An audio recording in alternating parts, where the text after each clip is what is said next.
नमस्कार दोस्तों, जन्मभूमि टीवी के इस एपिसोड में आप सभी का बहुत स्वागत है। मैं हूं अनुराग वर्मा।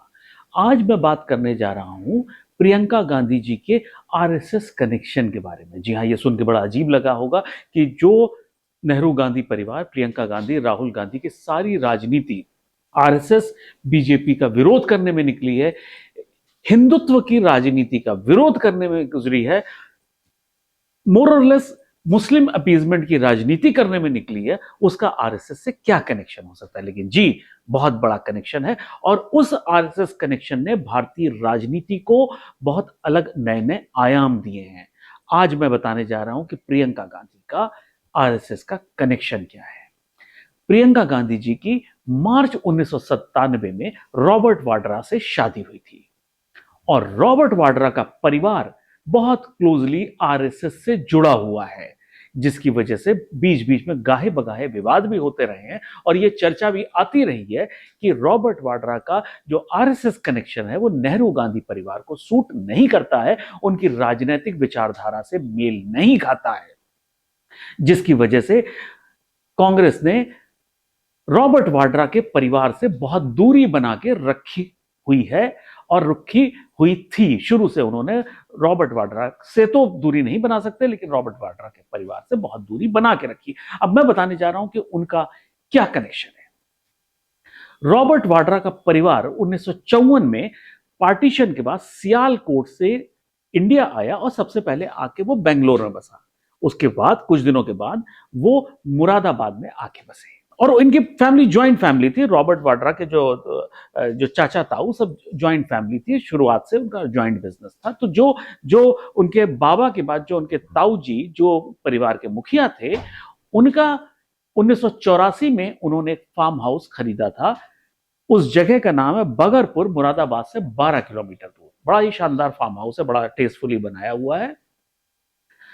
उसके अंदर उन्होंने अपने लिए जो हॉलिडे होम बनाया हुआ है, साथ में उसमें संघ द्वारा संचालित सरस्वती शिशु मंदिर चलता है।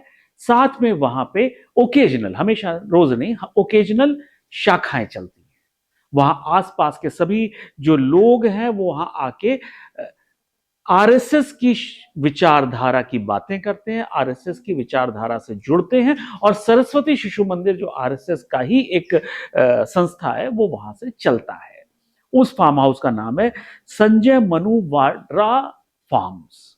संजय मन्नू वाड्रा फार्म्स, जो राजेंद्र वाड्रा यानी रॉबर्ट वाड्रा के ताऊ जी थे, उनके दोनों बेटे थे, जिनकी मृत्यु के बाद उन्होंने उनके ताऊ जी को, जो जिनका नाम ओम प्रकाश वाड्रा था, उन्होंने ये डोनेट कर दिया था और वहां पे एक हॉस्पिटल बनाया। और पहले हॉस्पिटल बना था 1994 में, वहां पे हॉस्पिटल बना। और हॉस्पिटल भी आरएसएस के ही विचारधारा से उनके ही वॉलंटियर्स के द्वारा चलाया जाता है, क्योंकि उनका ऐसा मानना था कि हॉस्पिटल के द्वारा वो फर्स्ट एड की सुविधा उन गरीब लोगों को सुविधा दे सकते हैं, स्वास्थ्य सुविधा, क्योंकि उनके दोनों बेटे रोड एक्सीडेंट में मरे थे और उनको फर्स्ट एड नहीं मिली थी। अगर फर्स्ट एड मिलती तो शायद दोनों बच्चे बच जाते। अब इस स्कूल के बारे में और प्रियंका गांधी के कनेक्शन के बारे में बताऊं।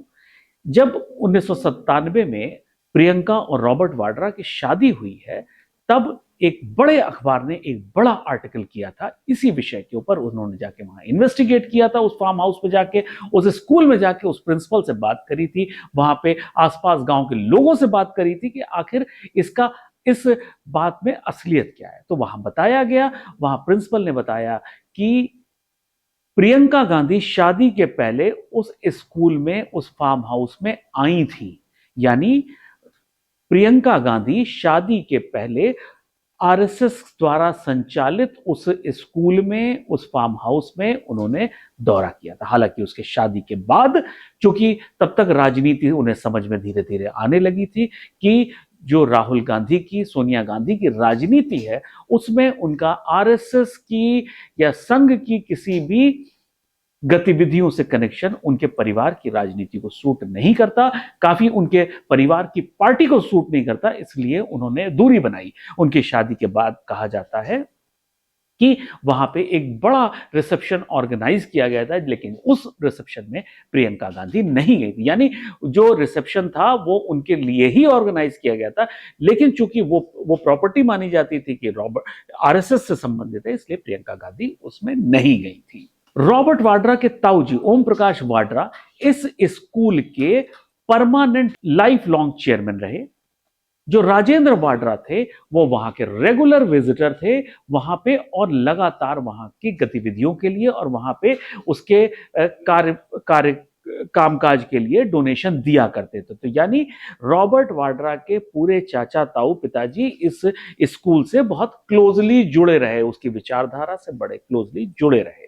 जब उस बड़े अखबार की रिपोर्टर वहां पे गई थी तो उनको प्रिंसिपल रूम में दीवारों पे पीछे आरएसएस के संस्थापक केशव बलिराम हेडगेवार की फोटो दिखी, वहां पे गुरु गोलवलकर की फोटो थी, और पूरा उनका कमरा जो था प्रिंसिपल का, उसमें 5 जन्य के जो आरएसएस का माउथपीस है, उनका जो अपनी मैगजीन है, उसकी कॉपीज पड़ी हुई थी। तो वो पूरा सेटअप जो था वो आरएसएस गवर्न था, उसी की विचारधारा से ओतप्रोत था।